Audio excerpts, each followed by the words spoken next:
Welcome to Kunsang Payo Jolene, and thank you so much for being here. We have today a teaching by Jetsunma Ahkon. The title of that teaching is The Meaning of Lineage Empowerment, and that teaching was given back in 2003. So we begin now.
As you know, this is the beginning of a cycle of Dharma teachings.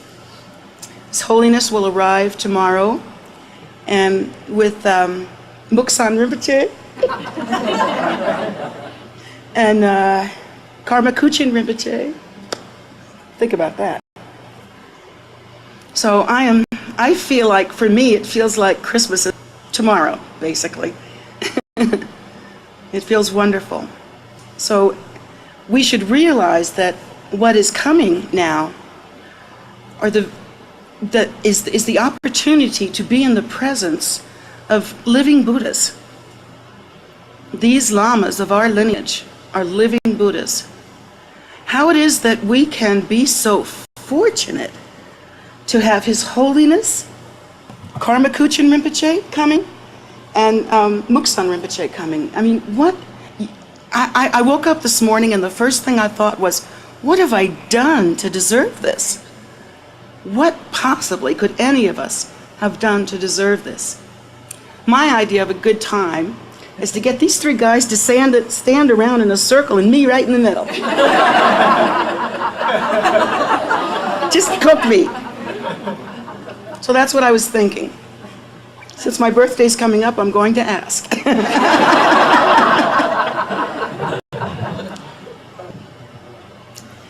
So we have this wonderful, auspicious opportunity, and the truth of the matter is that we are about to taste the very nectar of our noble lineage. These lamas are peerless. Of course, His Holiness is our throne holder, and Karma Kuchin Rinpoche is destined to be our next throne holder. Muksan Rinpoche is the mind emanation of Terten Migyur Dorje. I mean, this is the very nectar, the very elixir of bliss that is about to land on our doorstep. How fortunate we are. And we have to ask ourselves, what we can do to make this opportunity as beneficial as possible. Because I know we're a little rusty. I've been seeing a little rust.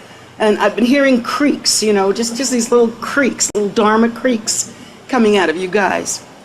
So tonight we're getting the oil can ready, and we're going to spritz a little to get ready for their visit. First of all, you have to understand the benefit of actually relating to and sitting in the presence of these Nirmanakaya Buddhas. These are the Rupakaya, the form body of everything that is our hope, our prayer, all that we strive for, all that we attain toward. These lamas have in full blossom. We hope we can engage a little bodhicitta maybe by next year sometime. We hope we can get a little meditation going. We hope we can practice a little. We hope we can practice our path somewhat competently, but these guys, they have done this for so long, since time out of mind, really. They have been on the path in order for them to attain the full fruition that they have attained. They have to have been on the path for uncountable aeons. Inconceivable how it is they will come to us. Now, when the Rupakaya appears and your Lama sits right in front of you, when you know that you're sitting in the form, you're sitting in front of the form of a Nirmanakaya Buddha. When you realize that, you have to ask yourself, what do I do? What do I think? How can I understand what this is? In order to do so, you should go back to Guru Rinpoche's teachings, one of his famous teachings. It's become famous, I think, because I say it all the time.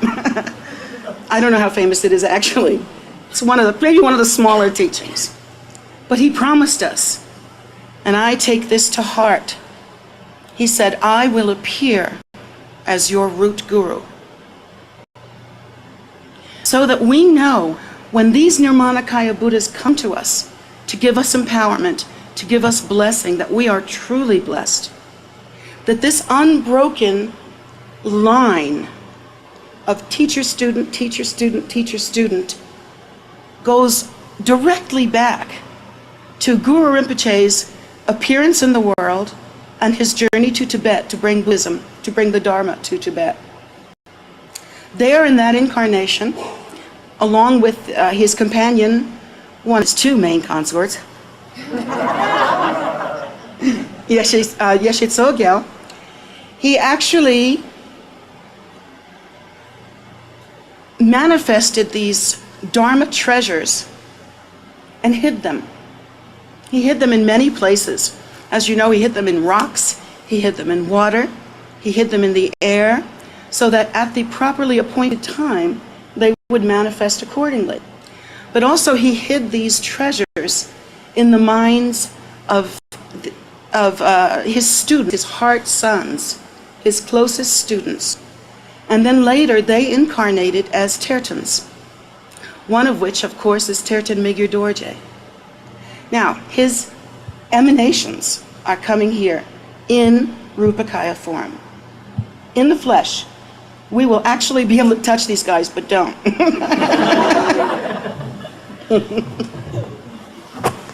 So it's just such a fortunate opportunity. The very bearer of that treasure comes to us now. And the head of that lineage that holds that treasure, he comes to us now. We have seen with our very eyes none other than Kunzang Sherab when he has come to be with us. He's a starter of this lineage. So we have been so fortunate. When they come to us like that, we can think for ourselves that this is not an ordinary appearance. This is not just something. This is not in the same category as the other things that manifest in our lives. This is not TV. This is not a movie. It's not going to the grocery store. It's not any of those ordinary things that we do every day. This is different. When we look at the appearance of the form body of the Buddhas, we know that this did not arise in samsara. Sure, their bodies, they were born of women. And so they took part in that natural wheel and cycle of death and rebirth. But not because they needed to return, only that they returned for us. They have come to instruct us and to teach us.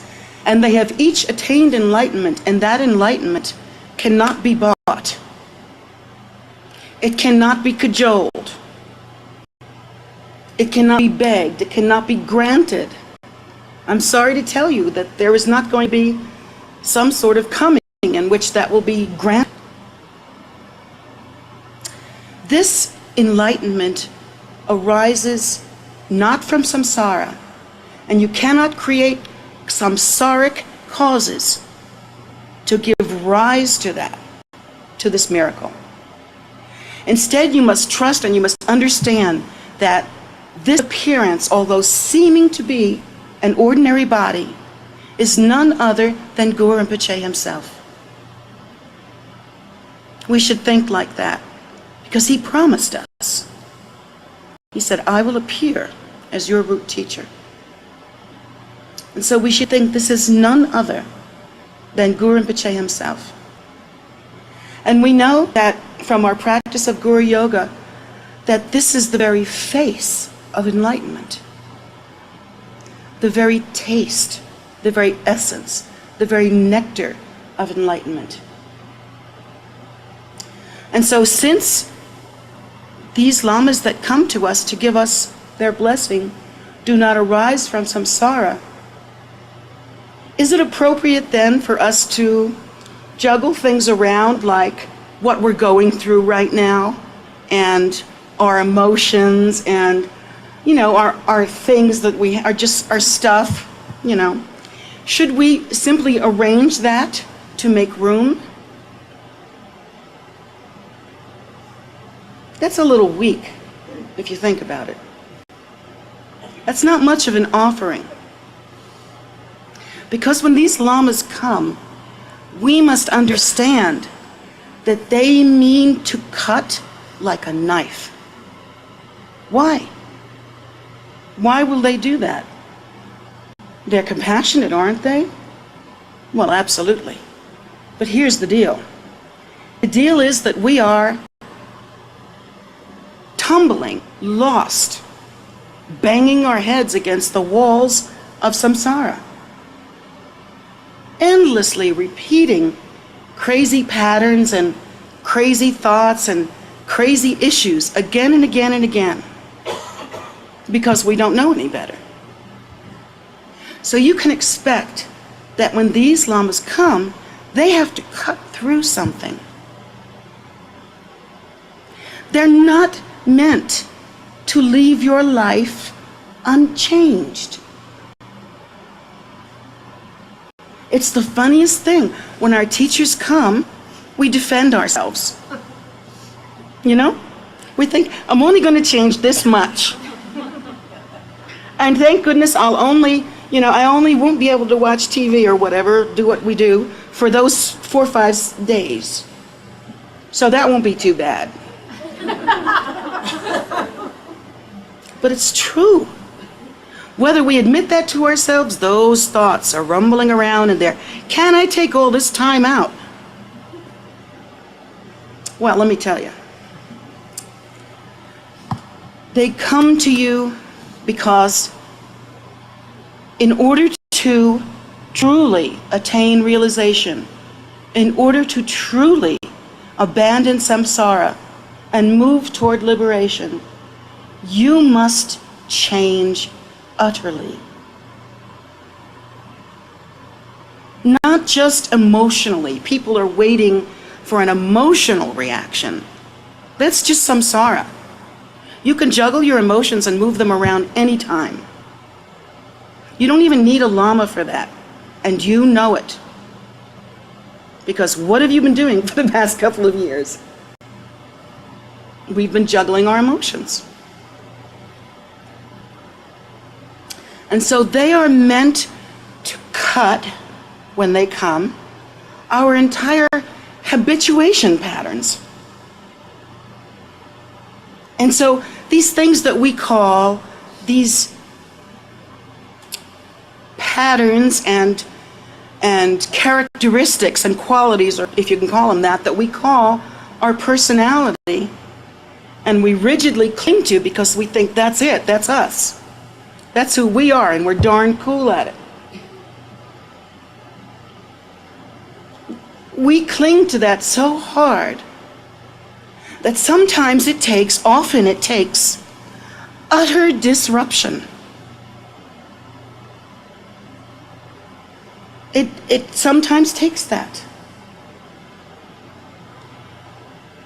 And many times the guru will come to us in our lives and we can't even recognize it. I mean, well, you know, major surgery or some sort of problem that greatly interrupts your life and turns your head around and says, whoa, what's this all about?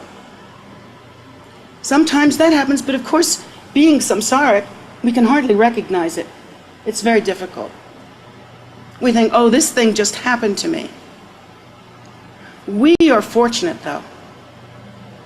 There is no mistaking. When these lamas come through the door, you will know. And so our response has to be a certain kind of willingness. Rather than to think, how little can I change in order to get through, we should be thinking, how can I surrender utterly? A lot of times when we are in this room with our teacher, we try to close our minds because we don't want the teacher to see. We don't want anybody to see. It's a big secret what's in there. Because it's so unique. So we think, oh, I just have to sit nicely and hide. What a useless thing to do. It's completely useless. Instead, we should think we have this opportunity to cut through samsara. And so in a way, you're kind of like, here, do it. That kind of surrender, because there aren't many chances like this. How many times do you think we'll have this chance again?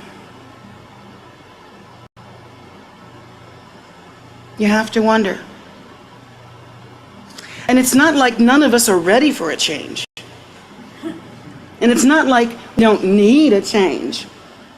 And it's not like we're not sick and tired of clinging to samsara.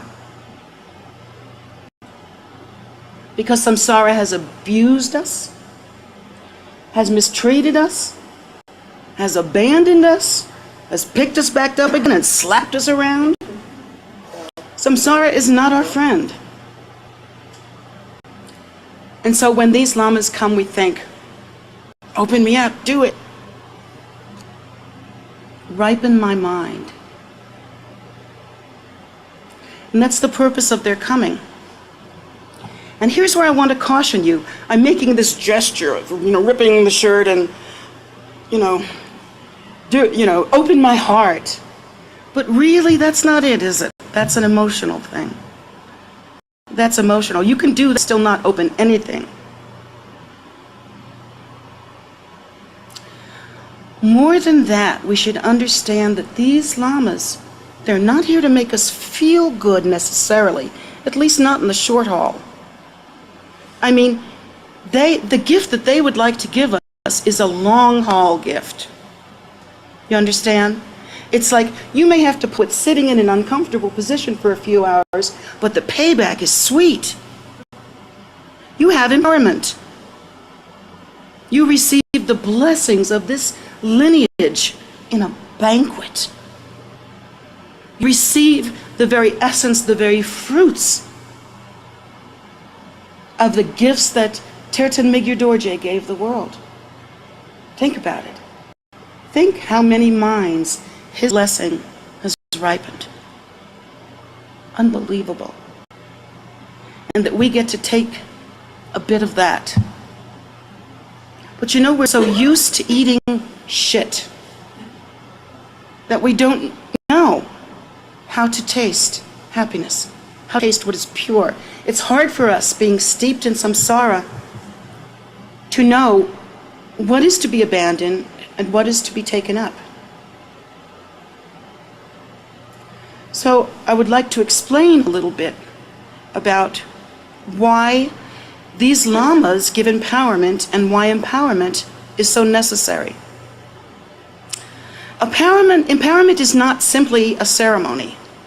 It isn't like a little ditty that we do, and we get crowned with something, and then we're official, or, something like that.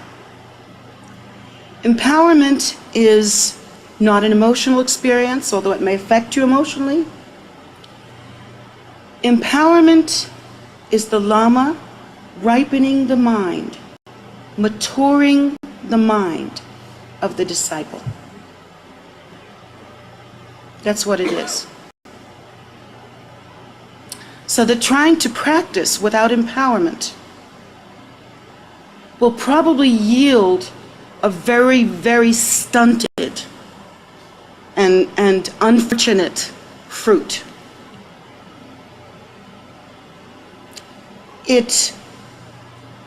There simply isn't the capacity. Because remember, as I'm telling you, originally it was Guru Rinpoche with his consort Yeshe Tsogyal that planted these great treasures of wisdom spontaneously coming from his own Buddha awareness, and planted them in the minds of these Tertons and revealed at what time and where and when these Tertons would reveal their treasures, and they have. And it was at the right time, and it always has been. So you know that the transmission of these blessings, the essence of these empowerments, they came originally from the enlightened awareness and stainless compassion of none other than Guru Rinpoche himself. In his joyous dance with the Dakinis, he revealed one treasure after the other.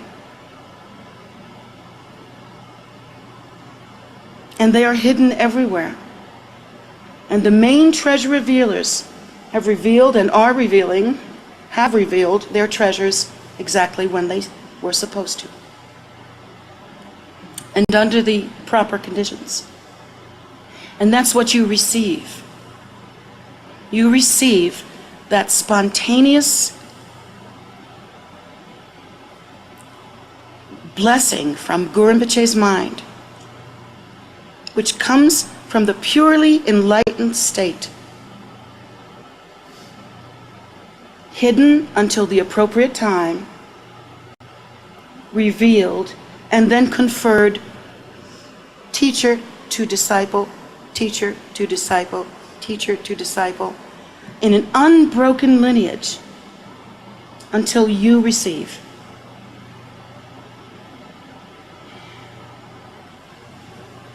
The empowerment is that very nectar. We think, oh, the empowerment is just, we don't understand because we see a ceremony, we see an event. It seems to be happening outside of us. We may feel something, but we don't really see or view any exchange of energy. We don't understand what comes to us.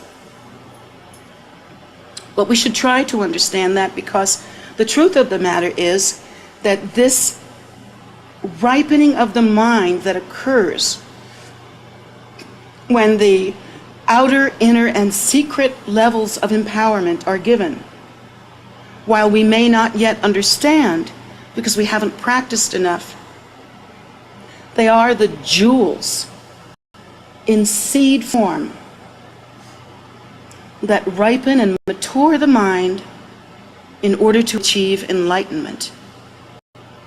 So that after you receive empowerment like that, you should understand that you hold a treasure. You will never be the same. You will never be the same. Because before this, you might have been like everyone else.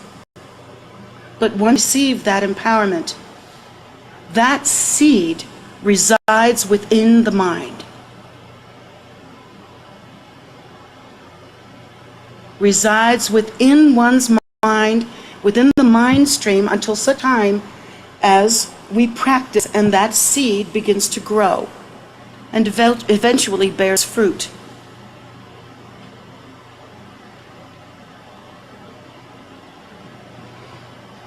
To hold such treasures How inconceivable.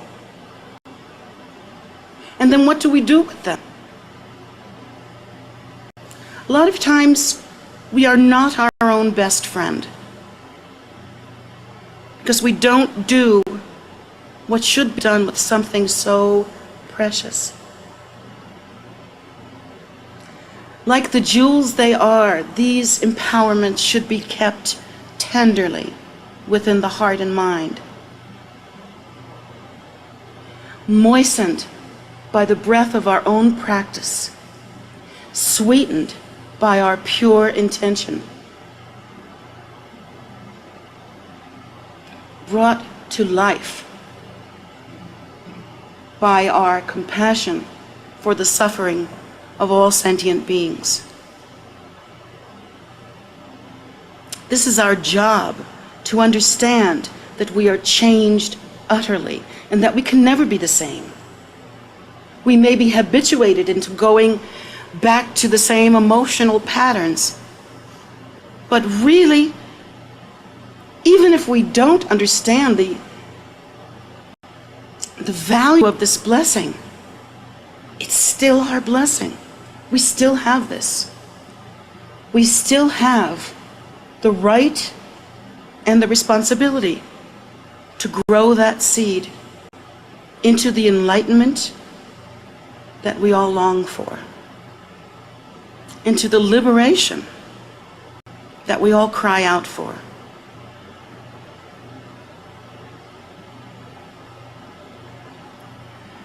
So when we receive these empowerments, we should hold them carefully and look forward, immediately look forward and take the time that you need to develop that seed. A lot of times when we first come to Dharma, we receive empowerment and we think, well, now I've received empowerment, great. And we're not attuned, we're not finely tuned to where we can recognize that we have received something. Still, we have the gross defilements that come along with samsara. So when we receive these blessings, we may not know at first, but even still, the blessing is so potent that months later or a year later or something like that, we can still take up that practice and practice intensely, and the benefit will be there. There's nothing in samsara like that. Everything in samsara gets moldy or goes bad or gets stale or goes away, just disappears, dies, whatever. But that primordial wisdom nature that we hope to awaken within our minds, that primordial wisdom seed that we carry, that cannot be tarnished. Its essence is undefiled and stainless.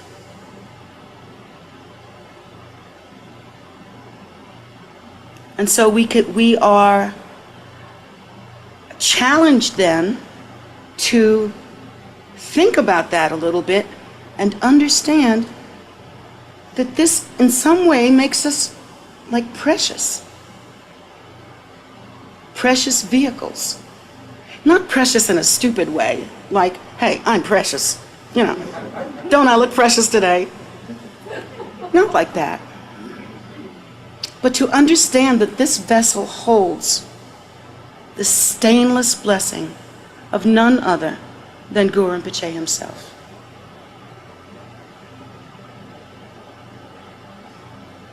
Like precious nectar, you should drink. You should satisfy your thirst. Why do we keep ourselves in darkness? Now's the time.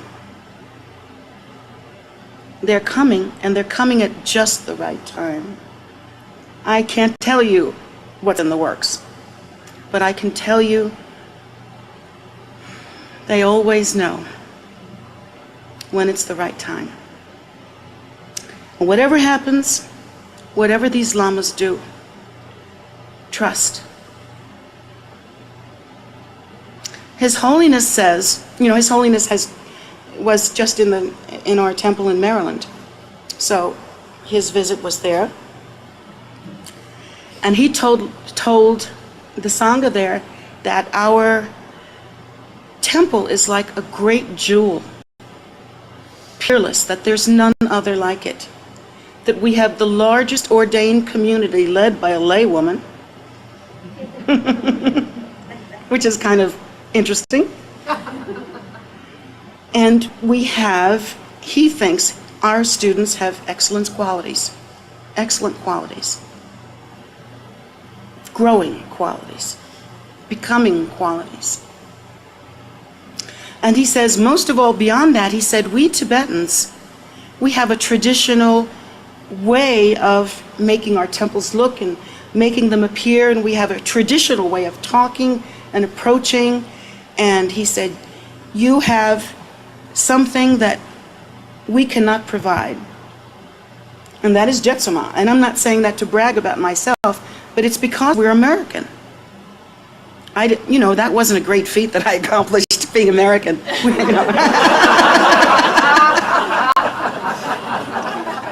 It just sort of popped out that way. But he said that is such a great jewel, because while we have the absolute, the true basis of Dharma, we can explain Dharma and talk about Dharma in Western ways, and we can come more comfortable with it. And he said, to hear and to understand that the Dharma is being taught in such a pristine way, with such understanding, yet in a very Americanese kind of language. He said, that's it. That's what we want. He said, this doesn't happen anywhere else. So this is something to be very happy about and very amazed about. I'm amazed about it because when I was first recognized, I thought, oh, rats, I'm an American. This is really, whoa, rats. What can you say besides rats? Because I thought I wasn't born in a monastery. I wasn't trained since a child. I started training really at 38. And I won't tell you how long it's been. So that was quite a thing. But there's always been a natural understanding of Dharma. So I thought to myself, my goodness, how strange to be an American. Here I am. I will never have the teachings that the Lamas have, who have been trained since they were children. I'll always be playing catch up. But that's Guru Rinpoche's blessing, and that's how it appeared. And it's just right. You are just right. And I'm so proud of you. Now I want you, when His Holiness comes, you'll forgive me. I want you to eat your dinner. Make yourself strong, your Dharma dinner. Yummy, yummy, every mouthful. Roll it around, taste it. Let yourself be ripened. Allow His Holiness to do what only He can do. And relish being in the same place as these beautiful emanations of Tirtan Migyur Dorje. I will. I will allow them to strengthen me, because that's why they're coming. And you should too. I beg you to take this opportunity and to utilize it to its depth. I beg you to be willing to let your life be changed utterly. To let your mind and heart be uprooted. Be brave, little soldiers. I know you can do it. Because I'll tell you, and this is the truth, there is nothing for you from this lineage than love, other than love. That's all. In this noble family, there is nothing but stainless compassion. No one has broken it. Our lamas are peerless, and they love you, and they are here for you. Nourish yourselves, I pray you will, at their feet. Eat and drink and be merry, in the Dharma sense, of course, because help is on the way. So, I think that's all I wanted to say. I wanted you guys to realize what empowerment is about, that it's not just silly ritual stuff. Wanted you to understand that this beautiful nugget is coming right to you. And I'm asking you to please receive and benefit. And that's it. So we'll say our closing prayers.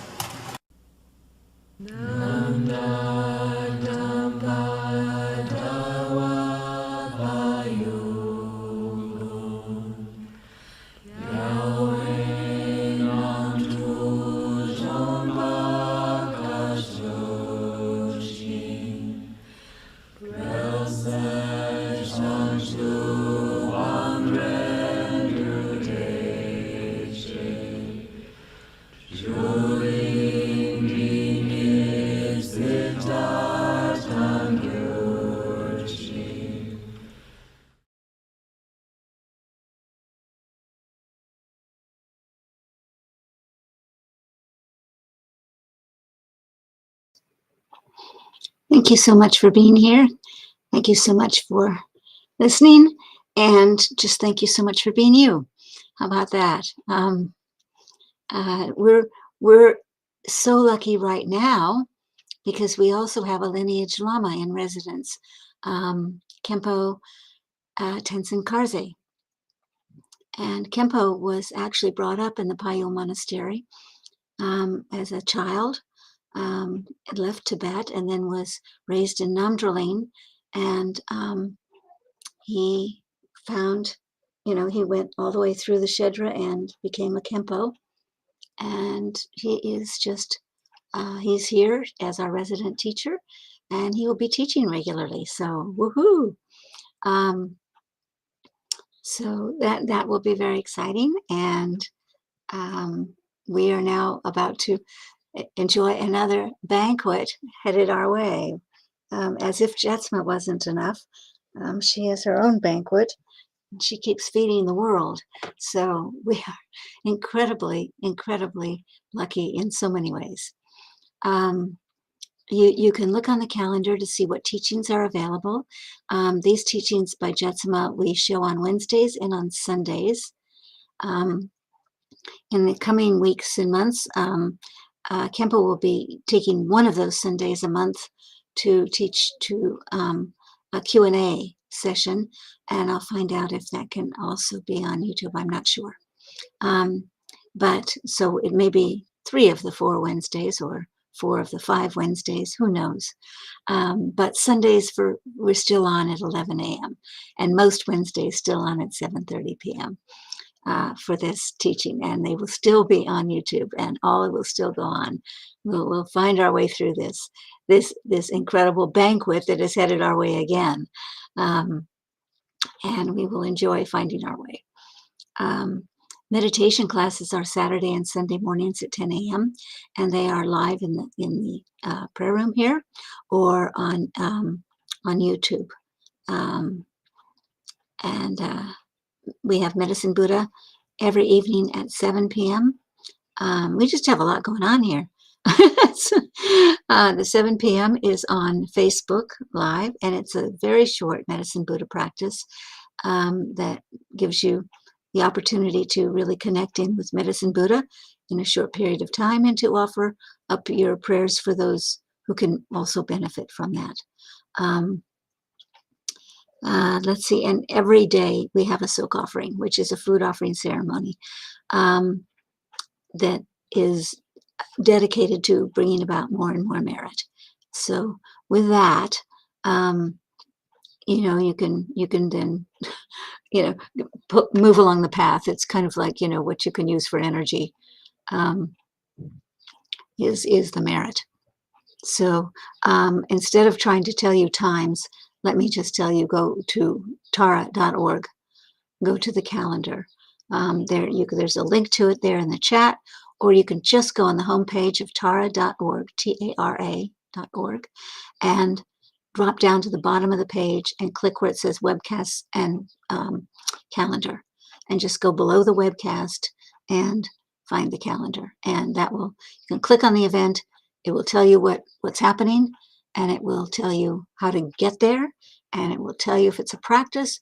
It'll let you download it so you can join in. So you're always with the gang, you know, as much as with it as we can be. You are. Yeah, it's just all, you know, as close as we can all get. So there we go. But